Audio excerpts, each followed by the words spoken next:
ইসরায়েলকে স্বীকৃতি না দিলে পরমাণু শক্তি পাবে না সৌদি আরব। দুই দেশের মধ্যে কাগজে কলমে চুক্তি সই হওয়ার পরপরই হঠাৎ করে নাটকীয় শর্ত জুড়ে দিলেন মার্কিন প্রেসিডেন্ট ডোনাল্ড ট্রাম্প। সাফ জানালেন, পরমাণু সুবিধা পেতে হলে রিয়াদকে আগে তেল আবিবের সঙ্গে সম্পর্ক স্বাভাবিক করতে হবে, যোগ দিতে হবে আব্রাহাম অ্যাকর্ডে।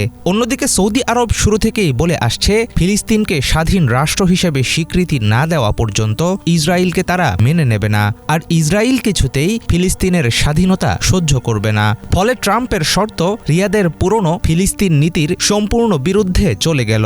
সেক্ষেত্রে এখন প্রশ্ন হলো, চুক্তি বাঁচাতে ফিলিস্তিনকে ভুলে গিয়ে সৌদি আরব কি ইসরায়েলকে এবার স্বীকৃতি দেবে?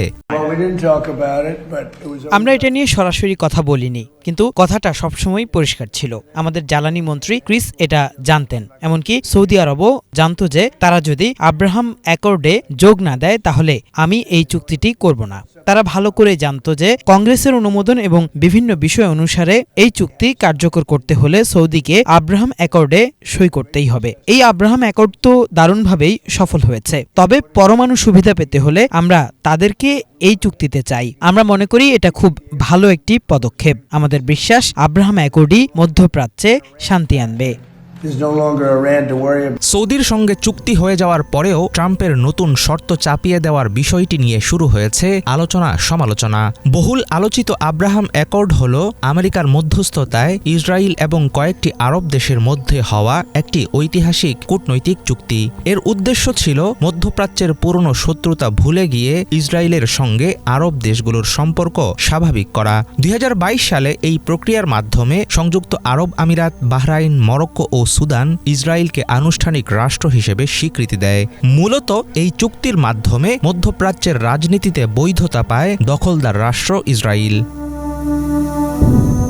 বাইডেন প্রশাসনের সময় প্রস্তাবিত এক পরিকল্পনায় বলা হয়, সৌদি আরব ইসরায়েলকে স্বীকৃতি দিলে বিনিময়ে তাদেরকে পারমাণবিক সহযোগিতা দেবে ওয়াশিংটন। 2023 সালের অক্টোবরে গাজায় ইসরায়েলের হামলা শুরু হলে অনেকটাই থেমে যায় আলোচনার গতি।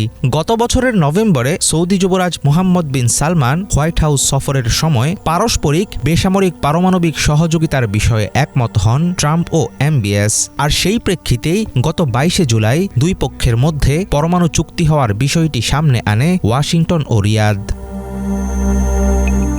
সৌদি আরবের মূল লক্ষ্য ছিল চুল্লি স্থাপন, ইউরেনিয়াম সমৃদ্ধকরণ এবং পরমাণু প্রযুক্তির মাধ্যমে দেশে বিদ্যুৎ উৎপাদন করা।